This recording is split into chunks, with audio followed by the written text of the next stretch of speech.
First of all, you might ask how this session came to be and how did I decide to speak about leading through difficulty.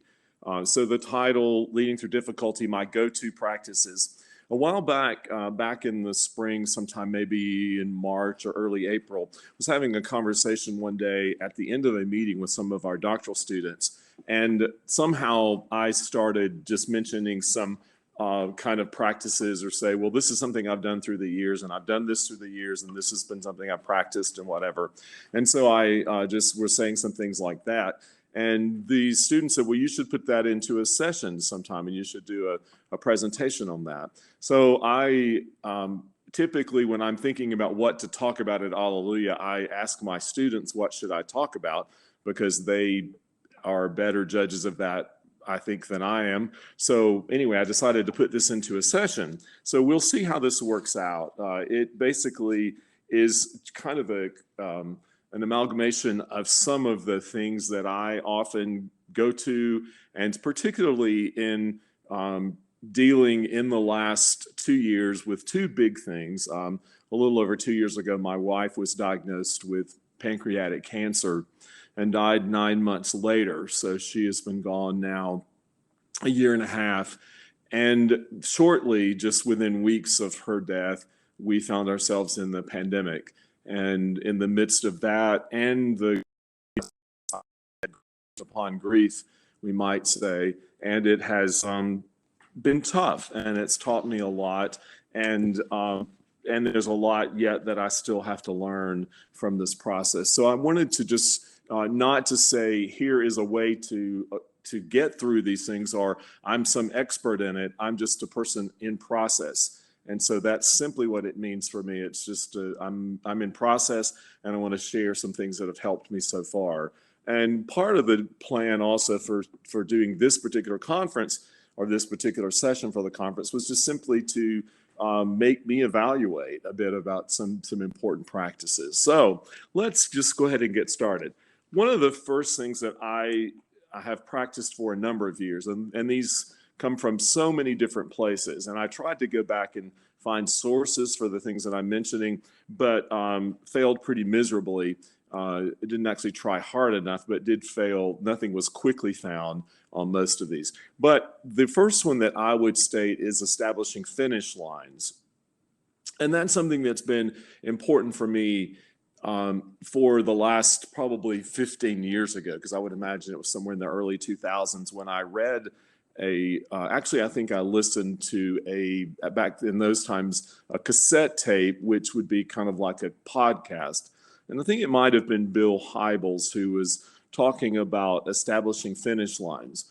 But what he was saying is that there needs to be a time in our week where we say, I'm finished and I'm done. And then we declare, it's a bit of a different way of saying Sabbath. But as music ministers, as people who serve the church, we often have a hard time calling the finish line. And as for my life, for someone who serves in an academic setting and also serves a church, I don't find Saturday to be a very good, if I'm not very careful, which I can't do that, but if I'm not very, I will let Saturday be always anticipatory for Sunday, or at least by mid-afternoon on Saturday, my mind is sort of going toward church, and I'm realizing there are church things to do tomorrow. I have to get in this frame of mind. I have to kind of get my game face on. I have to work on my music again, review things, etc. Stuff like that. So establishing a finish line has been a hard thing for me. But what I typically, when I typically have a finish line is Sunday afternoon. So when I finish church on Sunday, I try really hard not to schedule anything else on Sunday afternoon or evening if that's at all possible. And I realize I'm in a part-time church position and most of you are not, so that wouldn't work for you. But you might, some friends of mine take Monday off instead of Friday because they find that Monday's a day that they can have some sort of Sabbath much easier than they might on a Sunday or a Saturday. So I try not to schedule things on Sunday afternoon. And when I only do that when I'm kind of forced to do that. I also really don't like to have long meetings after church on Sunday and all those kind of things, because it is kind of a time to let down, usually a time to literally take a nap for me and a time to chill a bit on Sunday evening before I spend a little bit of time, usually an hour or so on Sunday evening, looking to the next week. I also try not to pack Monday mornings if I possibly can. I try not to have a bunch of appointments that are just stacked up on Monday mornings. And I try not to teach on Monday mornings and haven't in a while. And that helps me to also have a little bit of extended time. So that's something that I have found very important, that there is a time where you're done. Otherwise, our life just goes on and on and on, and nothing ever seems to be completed, and we're constantly in process.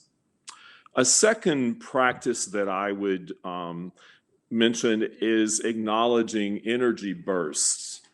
And this was also something I read a number of years ago, and I, again, looked for that, and I found this related article, but I don't think it was actually the one. It was actually on my computer, but I don't think it's the one I actually got this idea from. But the idea is that we have only so much strong energy burst in a day. And when we use them, then we're done. It's a bit related to what we'll talk about in a bit. But that was really helpful for me, because I would beat up on myself for years for it being 3 o'clock in the afternoon and I'm spent and I'm just sort of, all I want to do at school is go talk to somebody in the hall or take a nap or, something other than do something that I need to do to be proactive, or something I need to do to plan my life out. So that was really helpful to me to realize energy bursts. And what an energy burst would be is that typically somebody might have 4 or 5 energy bursts in a day, which means you might get, actually I think it's fewer than that, maybe 3 or 4, but you might get 3 or 4 big things done in a day, or some things that took a lot of energy. And when you're done with those things, and you're kind of spent. You've kind of spent you've used the amount of energy that you have for that day. A really high functioning person might have a couple more of those. And I think sometimes I've been that person. But whenever you've used that amount of energy, then the rest of your day really needs to be probably spent on responding to easy emails, because big, hard emails can be energy bursts, but small ones not so much. Or organizing something, or filing, or running an errand, or something else that you would save the bigger things till another day. So that's been really helpful to me too. It also helps me, the acknowledging energy bursts, it helps me to plan my calendar. So if I have some meeting that is high level and I anticipate that it might be confrontational, or even, just something I'm really nervous about, or I've had to prepare for a lot or something, I try not to put a lot of other big ticket items on that same day. And if I have an option of when to calendar that meeting, I put it first thing on some day when I have very few other things. So I don't pack it in the middle of a bunch of other things, which I also have to be at a high energy level. So I think that would help me not to burn out. What I have discovered in the last couple of years, in the midst of Brenda's illness and then COVID and then my grief over her death, is that I have fewer energy bursts than I've ever had in my life. And I find that I wear out much faster, and I have to prorate my energy in new ways. And that's something I don't like about my current existence, but it is true. It is absolutely the way it is. And I have not been able to really remedy that at this point. And I don't know that I will, but I know that it's frustrating that I do not have the level of energy that I've had at other times in my life. So I simply acknowledge that. Another important process that I followed through the years, or an important way that I lead, is recognizing decision fatigue. And this process actually comes from I think it's a New York Times article that I read, and I did find that article pretty quickly. It came up. I had it on my computer in a file, but it's from the New York Times, and it says, "Do you suffer from decision fatigue?" And the idea behind this process is that, well, the study happened with looking at judges who view parole cases. And what was discovered is that the later in the day your parole comes up before the judge, the less likely you are to receive parole. So if you have the 8:00, 8:30 case, then the chances of parole are about 70% higher than they are if you have a parole appointment later in the day. There's also an increase in the chance of being paroled after lunch, initially after lunch. If you have a break and you eat something, then it goes up a bit. Maybe I think it's about 40% or so.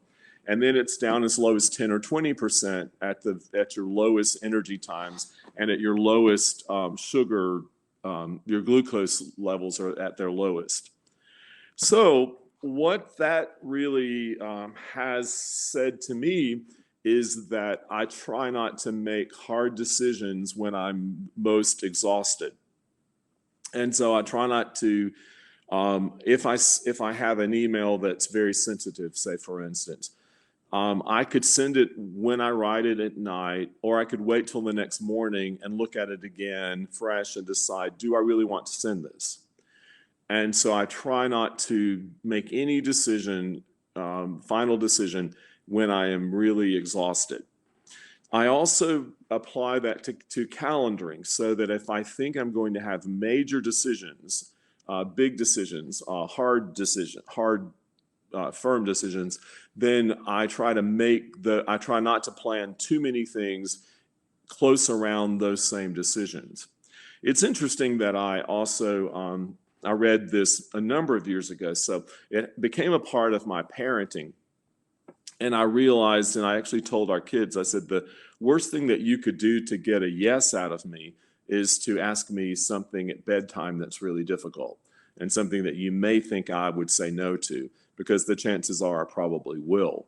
And what happens in this decision fatigue phenomenon is that the studies show that the higher risk the decision is, that when we're tired, that we won't want to take that risk. So rather than say, allow someone parole, we would say, I'm not sure that I should do that. So the safe thing for me to do is to leave you in prison, because you're not going to hurt anybody there. And so nothing has changed. And so you take the safest route. The article that I'm mentioning is actually called, "Do You Suffer from Decision Fatigue?" It's very interesting, and I reread it in the last couple of days. So it also does show that if you eat a snack, that it can be important for you, and some things like that. So it also talks about the fact that poorer people have more decisions to make in their lives, because they don't have the ability, they have to decide much more specifically or much more carefully about a lot of decisions. So that's one of the reasons that poorer people often can't make changes like they might make otherwise.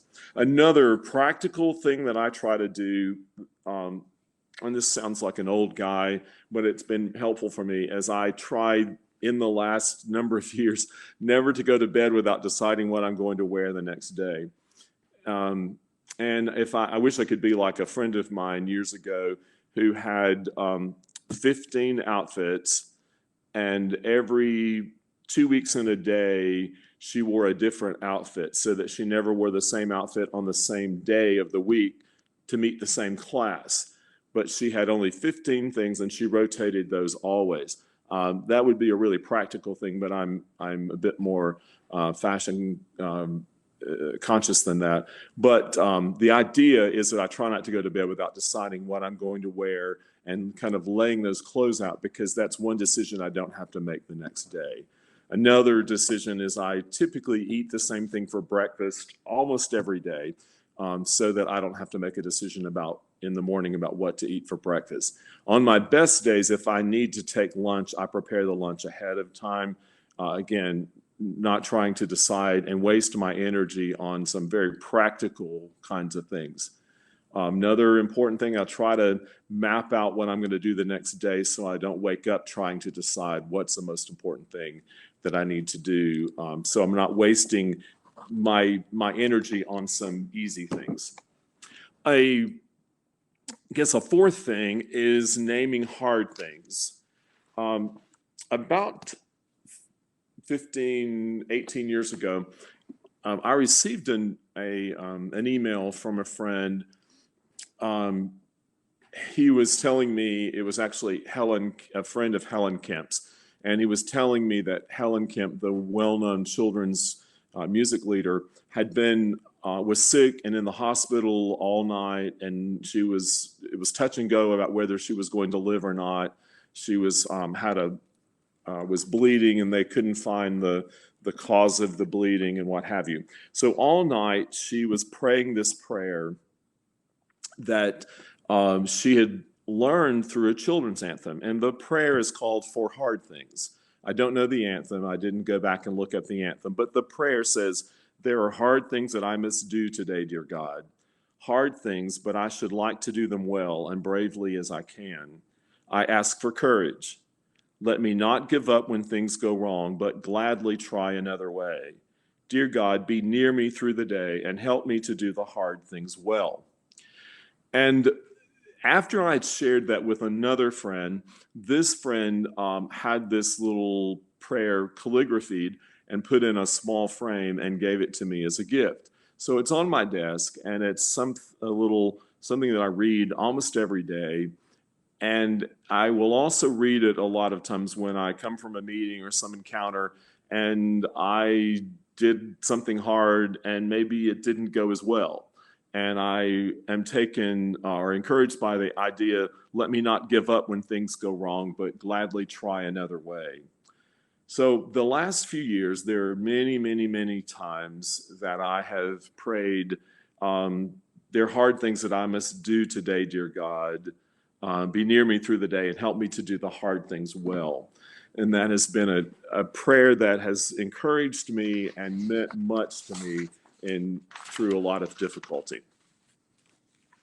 Another really important process for me that perhaps has been maybe the most impactful, especially during Brenda's illness and through COVID, has been something called the Stockdale Paradox. Some of you have read the business book Good to Great. It's an important business book, and then there's a sequel to it that I can't remember right off. But I've used this book several times with a class. I'm not going to use it this fall. I have another book I'm putting in its place. But a key point of this book that has stuck with me through the years is what's called the Stockdale Paradox. In the Stockdale Paradox, General Jim Stockdale, who was a prisoner of war in Vietnam, was a prisoner of war for several years. And he said, I never doubted not only that I would get out, but also that I would prevail in the end and turn the experience into the defining event of my life, which in retrospect I would not trade. And he said there were some who did not make it to be released. They were the ones who said, we're going to be out by Christmas. And Christmas would come and Christmas would go. Then they'd say, we're going to be out by Easter. And Easter would come and Easter would go. And then Thanksgiving. And then it would be Christmas again. And they died of a broken heart. The idea behind the Stockdale Paradox is accepting the reality of your current situation while not losing hope. And I'll say that again, accepting the reality of your current situation while also not losing hope. And I think that that's critical to us. It's critical for anyone, but it's certainly, it's so much about our journey of faith. And it's not denying the reality, the cold, hard reality of the situation that you're facing but also realizing that there is hope. The hope in that is not empty hope, and it's not fake joy. It's not giddy happiness, or it's not pretend, or it's not act like you're happy until you feel it. It's not any of that. It's this deep, abiding hope that convinces us, about which we're convinced that God is in control. It's the absolute conviction that yes, there is hope, even though I don't know what it will be. I would just encourage you by that to say, and to me, what has happened, I've tried to do in the last few years with some of the things I faced, is not put dates on these things. And when people have asked me recently, how are you doing? I say, I'm better. I'm better than I was last year. When people ask me last year, how are you doing? I would say, I'm struggling. I'm not doing very well, actually. This is still a very, very hard time for me. And this idea of, I believe that I will be better, but I have not set a time on it. I don't say I'm going to be better by such and such a time, or after 1 year, things are going to be better. Years ago, my brother died when I was 28 and my brother was 25. And people told me that after a year, I was going to feel better. And a bigger thing was that my parents were going to feel better. What I discovered was that after a year, my parents were not better, and I was a little bit better. And it took my parents more like 5 years to kind of emerge into life and sort of find themselves. So I learned from that there is hope, but it doesn't have a date. And the date that works for someone else might not be the date that works for you. But from my faith perspective, that God is the source of hope, and that God will heal, and that God will be with us. I see the question, prayer for hard times. Yes, I was going to be sure to have that in the chat, but I can send it to you. If anybody wants to get that, if you would just send me an email to Randall_Bradley, I will, maybe Allison put my email in the chat, and then I will send that to you. Yeah, be happy to send that to you. I wasn't that confident with this platform, or I would have given you the whole handout. So you can ask questions about any of these things as hopefully we'll get done in some time to have some questions. That was number 5. Number 6 is doing what matters most. Every day, I think asking the question, what is the most important thing that I do today? And I can tell that a lot of people that I know well don't ask that question, because things that are really, really important, they don't get around to them, it seems. And I see them doing a lot of things that I think are not quite as important as some other important things. So it doesn't mean they may have not the energy burst to do those really important things. But a couple of questions that I ask myself every single day is, first, what is the most important thing I must accomplish today? What matters most for the long term? And I try, if I'm not going to do that thing, maybe it's a bigger project, but I try to think about it, and I try to spend a little bit of energy with that. The second question is, what must I do to not hold up the progress and fulfillment of other people? Because I think so many times we go about our own lives and we realize that someone is waiting maybe not so patiently. Someone really, really needs to hear from you, or someone needs for you to say yes for them to go to the next place. I even think that sometimes we even who have been held up and are doing nothing today, perhaps. They're not able to do their work, and they're sitting idly while you are not doing anything because of these issues. So I think asking not only what's the most important thing that I do today, but what must I do today to not hold up the progress of others is a really important one. I've seen in the chat from Stephen, thank you.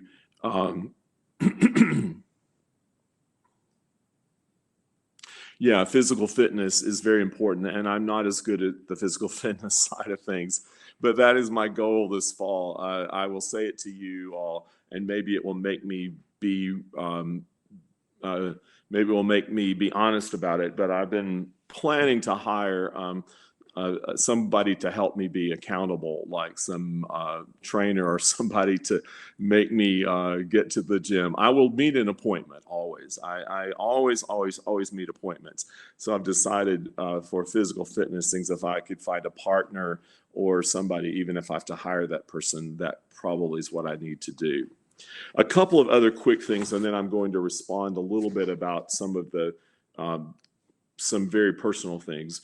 One is expect hardships while living positively. That would be my 7th thing. And I often tell students, if you've not faced hardships, you will. If you live long enough, hardship and loss is inevitable. It's unavoidable, and it doesn't mean you live with dread expecting that I'm going to face hardships. It just means that you don't say, oh my gosh, I never thought something like this would happen, because, well, I've said that many times, but it means that in reality, you know that something really horrible could happen, something that you will lose, you will have hardships. You're not immune to that, and it will happen, but also live positively in the midst of the recognition of that. So holding those two things in balance is important.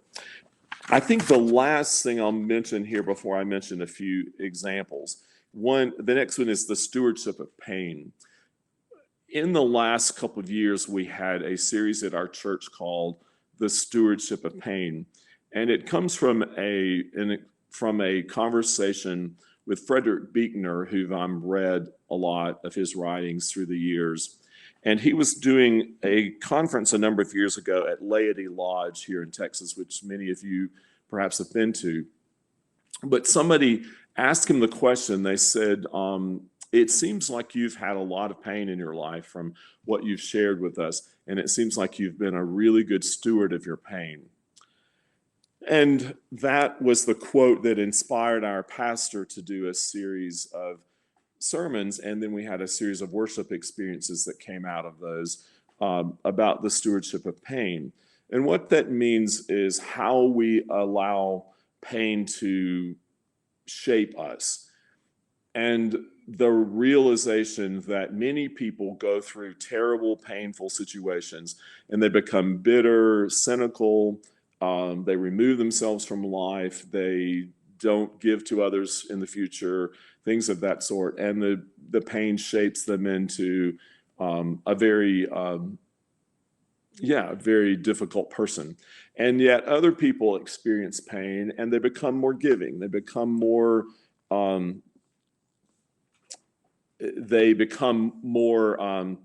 freer with their lives, and it shapes them to become kinder and gentler and more usable.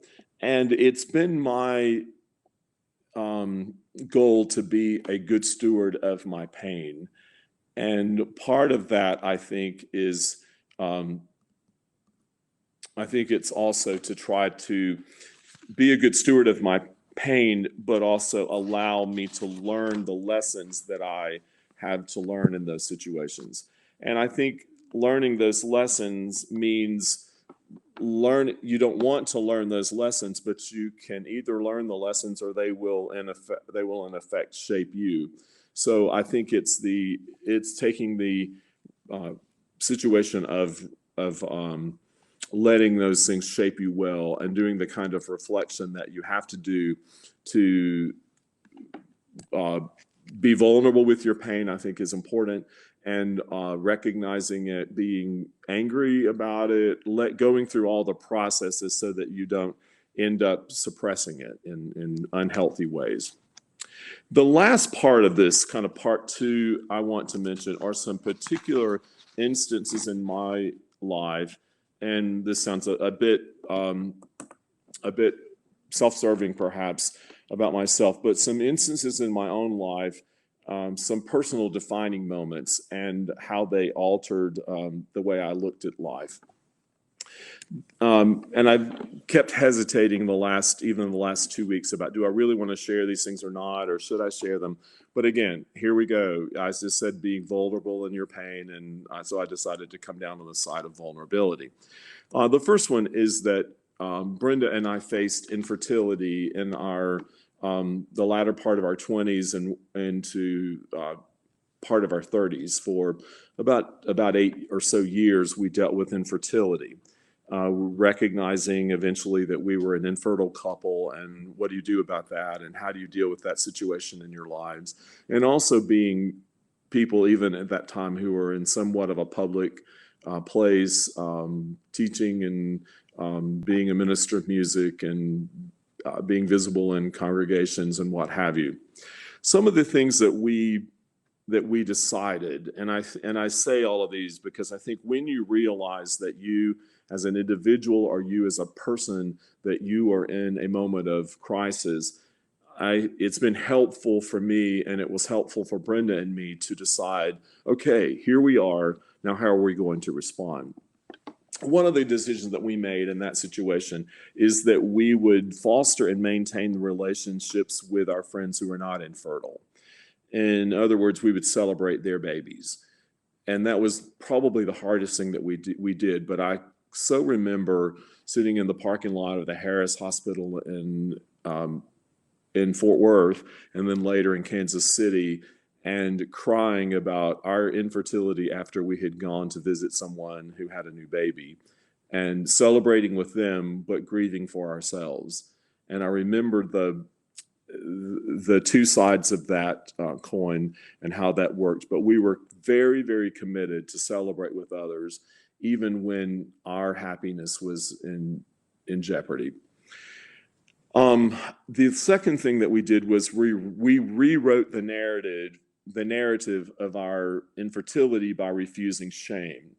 We decided that we were not second-rate citizens, second-rate people, or we weren't broken because we were now able to conceive a baby.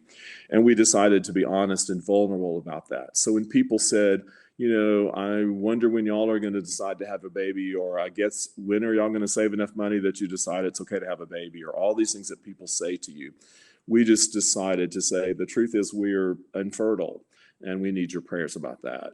And then that came down to many other instances, even after adoption, where people would say things that were completely ignorant in terms of adoption, but we decided to be vulnerable and tell them our story. We also dispelled myths, so that we just made it not a secret that infertility is something that happens to people, and it's not a mythical thing, it's not a mystery, it just is. Eventually, we faced the reality of our infertility, and ultimately we accepted it as a part of who we were and as a part of our story. So that's example one. Example two would be job transitions and some other losses related to career. And there have been a couple of really big ones in my life. One is to leave well. If you find yourself in a place where you are forced to leave a church, or you're leaving it out of your own volition, but not really, whatever the situation is, leave well. These people will come back into your life. They will be a part of your life, resisting every temptation whatsoever to have a last say, or to say something to someone that would, you would take as, I just got that off my chest. Leave those things for some other time. Leave those things, and eventually you won't care as much about them, but leave well. Maintain all relationships, and all is capitalized. Maintain the relationships, and because they're all valuable. and they will cycle back, and your lives will intersect again. Protect your family and share appropriately. A number of years ago, when it became very obvious to Brenda and me that we needed to leave a ministry position, we did not want that position, that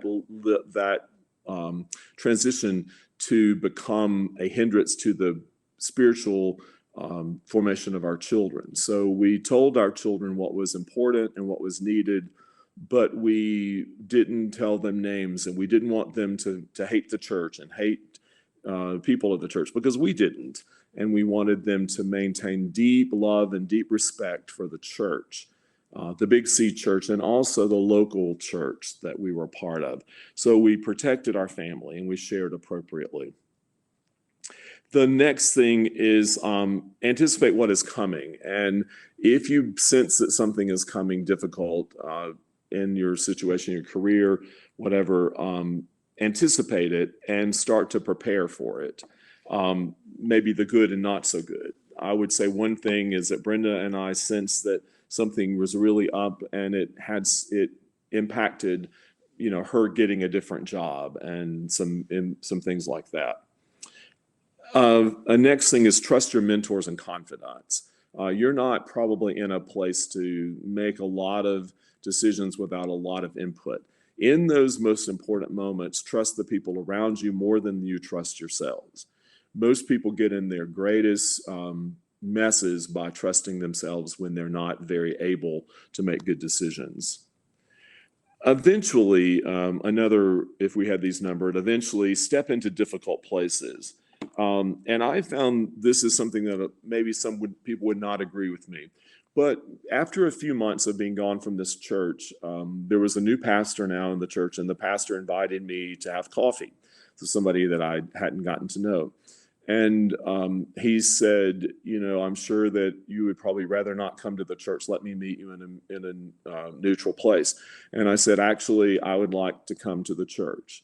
And I decided to come to the church because it was really important for me to step into the building and to show myself that I had the courage to step back into the building around which many of those difficult things had occurred.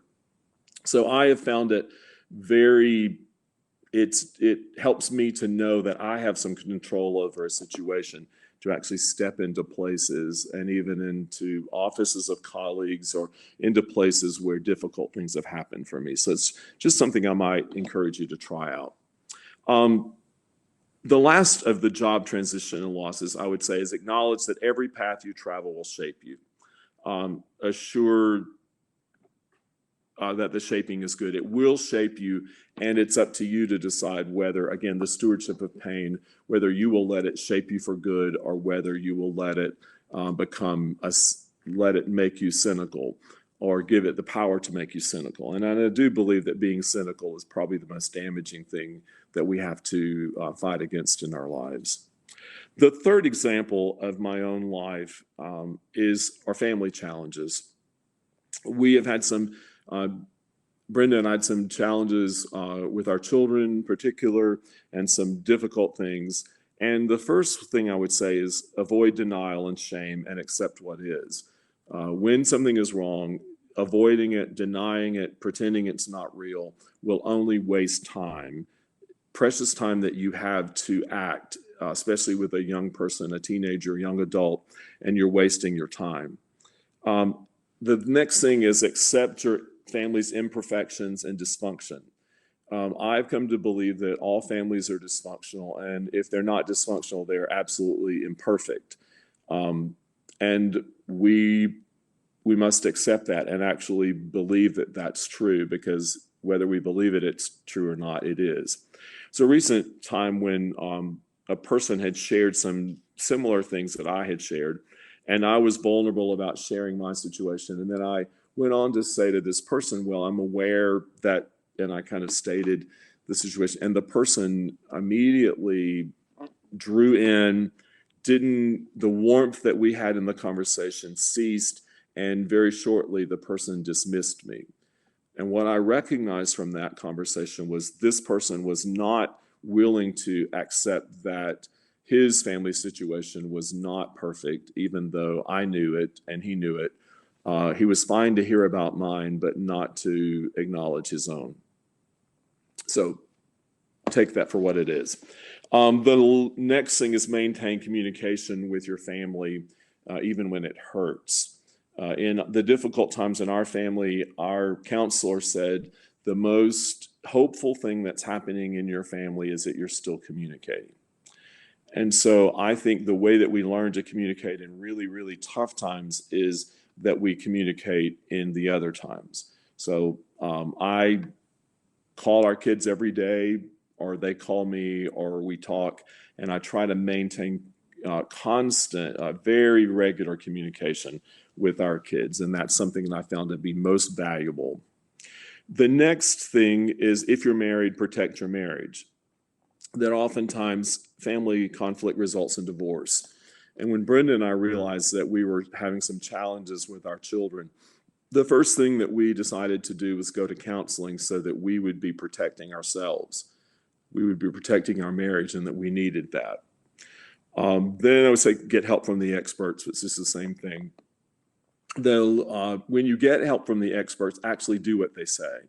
Brenda and I decided that we didn't know what to do in the situations we were facing. And because we didn't see things the same way, sometimes one of us we're more the bad guy, the good guy, all those things, that we had to trust the outside person, which was the counselor. So we did exactly what the counselor told us to do at every point, and it turned out much better than it would have turned out had we trusted ourselves. And the last thing is stick with your plan for the long haul. The tough love thing, or whatever you're looking at, is get a plan and stick with it, and then don't back down from it when the going gets really, really, really, really tough. Stick with the plan. It's only sticking with the plan that's going to bring your family to a greater level of health. The last example that I want to mention is dealing with death. And I would say some things that, and again, you think, well, these people, how does he know these things? And I would say that Brenda and I were very intentional, even about how we're going to approach death. So shortly after she was diagnosed with cancer, within a day or two, even the next day, we started talking about how are we going to deal with this? What are we going to do? What are we going to say? All those kinds of things. So we decided to accept what is, that Brenda had a terminal illness, and we had to accept that as much as we could accept it then, and as much as we could begin to accept it. So we practiced self-talk. We had examples of Brenda would say, "Do you really think I'm going to die?" And I would say, "Yes, Brenda, you are." And then I would say those things. I can't believe I would lose you. What would I do? I cannot fathom this. And she would say, "I know you're going to be okay when I die." So we used the death language with each other, and we practiced realistic self-talk. We decided that the most important goal of Brenda's death would be that she would die as we had lived, that we had lived big, we had lived vulnerably, we had lived honestly as much as we could, and that we would go through this process of death in the same kind of way. And so it's whatever it would mean for you and your loved one. I have some other friends who had the very same diagnosis, and they went away to a cabin in the mountains and lived the last few months by themselves and with some care from hospice, but were not available. Brenda, on the other hand, went to church every Sunday of her entire illness until 2 Sundays before her death.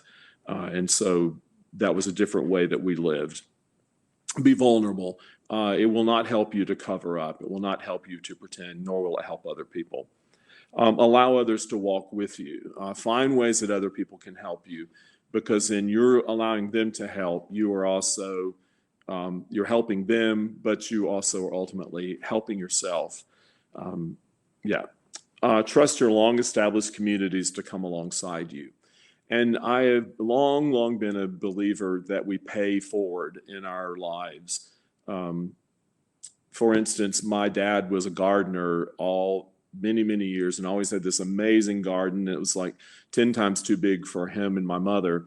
But what he did was give all of this food away to particularly women in the community whose husbands were deceased.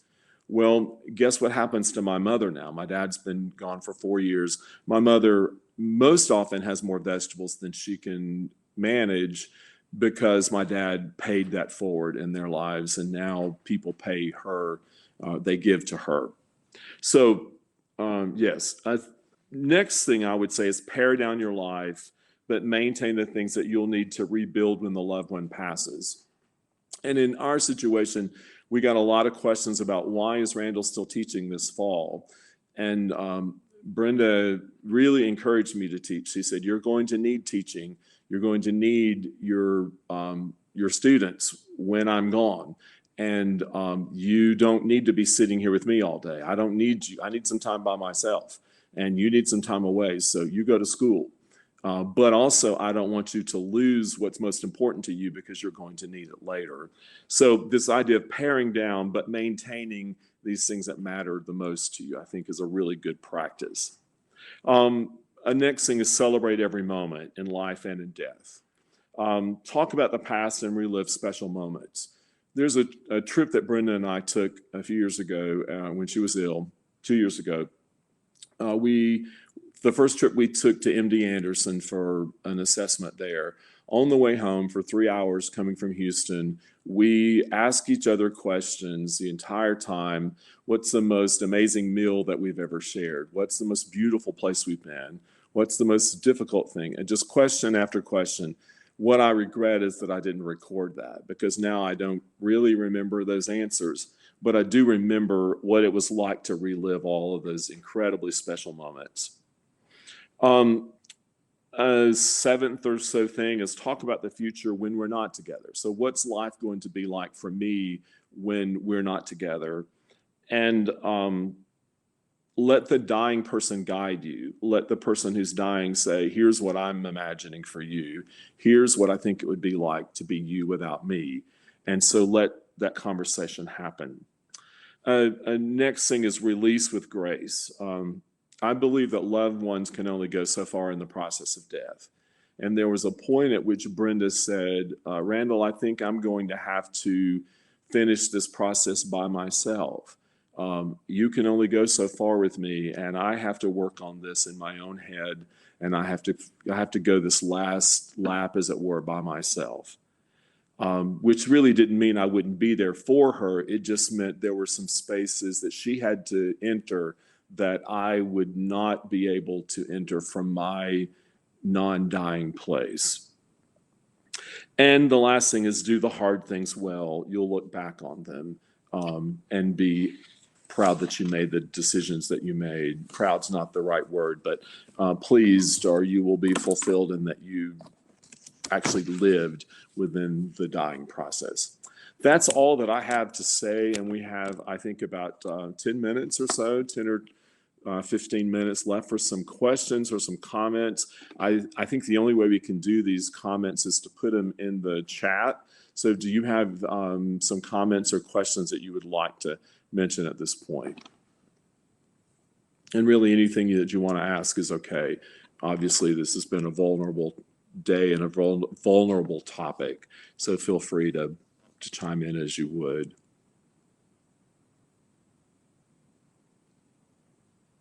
Allison, is it possible for someone to speak in this sort of session or not? I think I can. I'm not sure about everyone else. Okay, that's what I thought. Okay, I'm looking at Stephen's comment. Your wisdom, scope, and transparency are a God-given gift. Do you recommend our seeking out and interfacing with those in our lives who have experienced or are experiencing similar pain? Was this something you ever sought? Was it helpful? I think it is absolutely helpful. And I think for you to offer to have conversation with someone, but mostly to listen and to give open space for someone to talk is really, really important. But I would encourage all of us not to believe that our not mentioning the fact that someone is dying, or that we don't mention the fact that someone is dead is really a great way to help. It doesn't really help, I think. And yet the person is dead and you never forget that, or whatever the situation. So I think experiencing pain, and that's the reason I'm such a big believer in being vulnerable, even in this situation where I mentioned that a friend of mine he was not at a vulnerable enough state to accept my vulnerability. And even when that rejection comes, that's really not on me.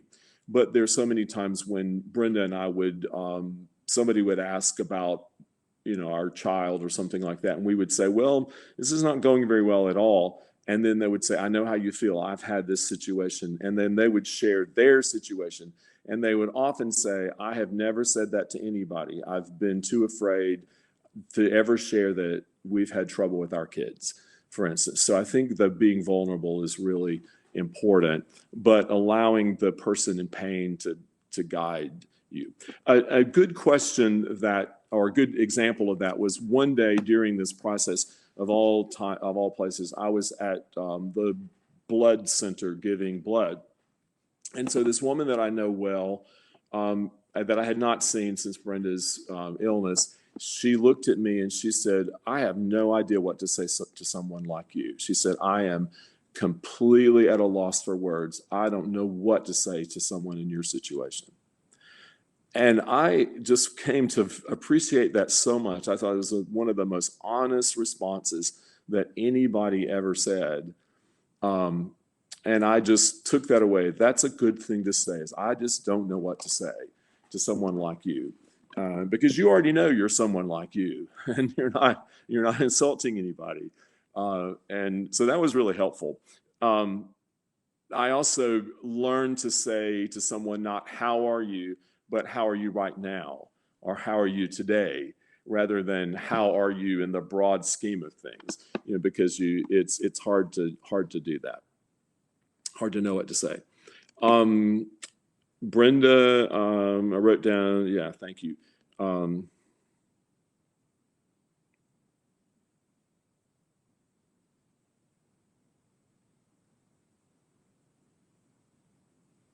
Yeah, thank you very much. How did you involve your children during your wife's illness? Thank you for that question.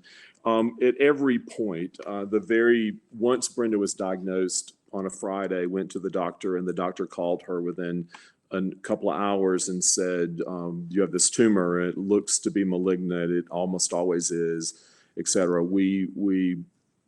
Our son was a student at Baylor, a junior at Baylor. So we immediately that night, actually, I had to go do a concert that afternoon after she came to my office and told me that afternoon. And then I came right home. We got Isaac to come over, and we told him our daughter's living in Atlanta, and we called a trusted person there and got someone to be at her apartment, to be with her whenever she came home from work that night about 11, and we talked to her. But we involved them at every juncture. They went with us to doctor's appointments. They were often at the oncology unit when Brenda had chemo. They were a part of the decision-making process. Our family actually went to Kenya during the time that Brenda was ill, and we all made those plans and went to Kenya together for 2 weeks, which again was just the most bizarre thing. And our oncologist said, I've never had anybody travel abroad during oncology, but we will absolutely make this work for you. But it was Brenda's big idea. It was the big thing that in the hospital in Dallas after some surgery, she said, the one big thing I would love is for our family to get to go back to Kenya. So we involved our kids in every kind of way. They were involved in funeral preparations. Hannah fixed Brenda's hair for her in the casket. All these things. Isaac sang a part of the solo with the Baylor Men's Choir. I mean, they were in the middle of it all, and we all were. And I think that they are so glad that they gave everything. But I will say that they were involved even to the point where the three of us, a week or so before Brenda died, said, we're ready for her to go. She needs to die, and we need her to die. We don't need her to rally yet again, because Brenda rallied and rallied and rallied, and the hospice people would say, I don't think she's going to make it another day or two. And then the next morning she'd get out of bed. And so we all were aware of that, and we trusted each other with stating our really big challenges and the things that we even felt guilty for saying or thinking, but we trusted each other. So I think the fact that we stuck together and with Brenda, as long as Brenda was able to stick with us, was important. Yeah. And we had all those tough conversations. Yeah. But also really had some great times, some amazing, wonderful, some of the most treasured moments of my life were with our family during the time Brenda was ill. And it brought our kids back together in some ways that they had not been. Yeah. We've got about 5 more minutes. Any other questions or any other leadership things or these go-to practices, whatever? I know this has been such a hodgepodge of things, and I'm usually such a careful staying within the boundaries of a topic that I feel like we've rambled all over the place. But thank you for indulging.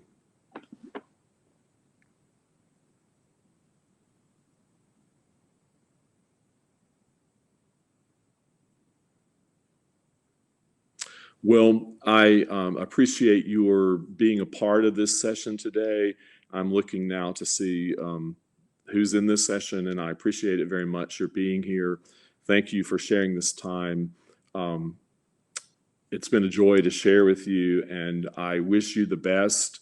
I say to you that life is not easy, and that life will send us in many directions that we wish we didn't have to go.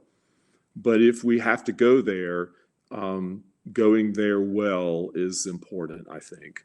So thank you so much for that. And thank you for your very affirming and positive comments. I appreciate them so much.